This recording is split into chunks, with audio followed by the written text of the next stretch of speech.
Hello दोस्तों, मेरा नाम है सुरेश कुमार। एक बार फिर लेकर आए हैं आपके लिए एक नई कहानी, खजाने की खोज। एक गांव में एक रामलाल नाम का एक किसान अपनी पत्नी और 4 लड़कों के साथ रहता था। रामलाल खेतों में मेहनत करके अपने परिवार का पेट पालता था, लेकिन उसके चारों लड़के बहुत आलसी थे, जो गांव में वैसे ही इधर उधर घूमते रहते थे। एक दिन रामलाल ने अपनी पत्नी से कहा, अभी तो मैं खेतों में काम कर रहा हूँ, लेकिन मेरे बाद इन लड़कों का क्या होगा? इन्होंने कभी मेहनत तो की नहीं, ये कभी खेत में तो गए नहीं। रामलाल की पत्नी ने कहा कि धीरे धीरे ये काम करने लगेंगे। समय बीतता गया और रामलाल के लड़के कोई काम नहीं करते थे। एक बार रामलाल बहुत बीमार पड़ गया। वह काफी दिनों तक बीमार ही रहा। उसने अपनी पत्नी को कहा कि वह चारों लड़कों को बुलाकर लाए।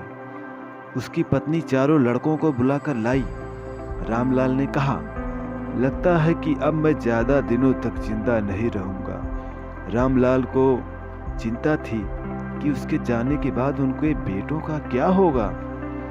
इसलिए उसने कहा, बेटों, मैंने अपने जीवन में जो भी कुछ कमाया है, यह खजाना अपने खेतों के नीचे दबा रखा है।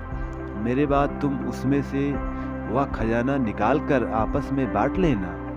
यह बात सुनकर चारों लड़के खुश हो गए। कुछ समय बाद रामलाल की मृत्यु हो गई। रामलाल की मृत्यु के कुछ दिनों के बाद ही उसके लड़के खेत में दबा खजाना निकालने चले गए। उन्होंने सुबह से लेकर शाम तक सारा खेत खोद दिया, लेकिन उनको कोई भी खजाना नजर नहीं आया। लड़के घर आकर अपनी माँ से बोले, माँ, पिताजी ने हमसे झूठ बोला था, उस खेत में हमें कोई खजाना नहीं मिला।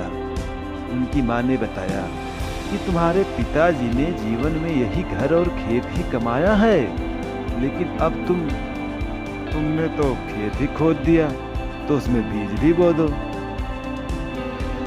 उसके बाद लड़कों ने बीज बोए और माँ के कहे अनुसार उसमें पानी देते गए। कुछ समय बाद एक फसल पककर तैयार हो गई, जिसको बेचकर लड़कों को अच्छा मुनाफा, जिसे लेकर वह अपनी माँ के पास पहुँचे।